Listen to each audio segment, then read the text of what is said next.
Дэлхийн хамгийн шилдэг шарсан мах, Туркийн шарсан мах бол жинхэнэ хаан. Бүхрийн махаар хийсэн махан кимбаб. Энэ бол шарсан махны ертөнцийн амталсан мах. Тэнд хитгэн алхах бүрд харагдана. Агаарын молекул шорооны ширхэг бүрд махны ангилан үнрээр дүүрэн байд. Туркийн хоолны хамгийн гол орчин шарсан мах маргаан үгээр тэгвэл. Энэ гайхалтай амт Туркийн алдарч шарсан мах. Мэдээ зэтгэгдэл ихтэй. Нар мандахтай зэрэгцэн тогооч нарын завгүй өдөр эхэлдэг. Шинээр ирсэн үхрийн махыг махны ширхэгийн дагуу нингэнсэн. Энгийн мэд харагддагч тогооч уур чадварыг тултал шалгадаг. Бүх зүссэн мах 4 мм-ээс нингэн байх ёстой бөгөөд үүнийг хийхэд маш нарийн ажиллагаатай. Шарсан мах нь эртний Османы эзэнт гүрнээс үүсэлтэй ба хааны ордны зоогноос ард түмний хоол болжээ. Туркийн хоолны соёл уламжлалыг харуулна. Бүх зүйлийг нямбаа хийх ёстой. Дээрх алхмуудаас илүүтэйгээр махан давхраг босгох нь хамгийн хэцүү. Түргэн зантай тоогоочч ур чадвартай дархан шиг болдог. Махан давхрагыг нарийн арга ухаанаар байрлуулдаг. Хэрвээ алдаа гарвал махан давхраг нур хавилдаг. Давхар бүрийн хооронд үхрийн өөхнөөс тодорхой хэмжээгээр тавьж өгнө. Халсан даруйдаа махан шингэж, шүүслэг, зөөлөн, амтлаг байдлыг нэмэгдүүлнэ. Тодорхой өндөрт хүрэх бүрд жиг бус махыг засаж тэгшлэнэ.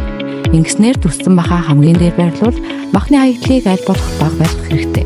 Энэ бүх үйл явц энгийн махнаас ингэж домог мэт шарсан мах бүтдэг. Туркийн гудамжны хоолыг гайхалтай сайхан үзэмжтэй болгодог. 2 цагийн турш 81 давхаргыг босгосны дараа 200 жинтэй махны давхарга бэлэн болдог. Махан давхаргыг ил гаргахаас өмнө дахин гадаргууг тэгшлэнэ. Мах уугүй сайхан ширхтэй харагд. Дараа нь тусгай шахагт ашиглан багныг сайдар тарна. Ингэснээр мах шарах үед салах. Эцэст нь хідэн тусан мөхрийн өөхөөр таглаж дуусгаад махан давхаргын үндсэн бэлтгэл ингээд дуусна. Ийхүү багныг гал дээр байрлуулна. Ирсэн зочин бүрд энэхүү алдарт хоолны халуур өндрийг мэдрүүлнэ. Махыг шарахад модон хүлээ ашигладаг ба шарах явцад маханд үнэр шингээхийн тулд шарсан мах байгаа газар гамбын гурилыг хэдхэн секунд гал дээр байлгахад хөөж баг зэрэг түлэгдэн шаргал өнгөтэй болно. Тогооч гаргах мөчийг яг таг тааруул зөөлөн гамрыг гаргадаг. Гамбар дээр махаа тавьбал алдартай амталсан мах. Тамхи татахтай адил богино хугацаанд л бэлэн бол. Махан давхаргын гадаргуунаас шаргал өнгөөл гарч эхэлнэ. Үнэр нь маш ахилуун. Энэ хоолны дургслыг өдөөнд тогооч махны хутгаа аваад эхлэх үед ресторан дотор махны дурлагчид цугларч эхэлнэ. Тэд махны үнэрт татагдан хоолны дурслан нэмэгдэнэ. Шарсан махны ширхэг бүрт тогооч сэтгэлээ шингээн ирсэн зочдод таашаал хүргэдэг.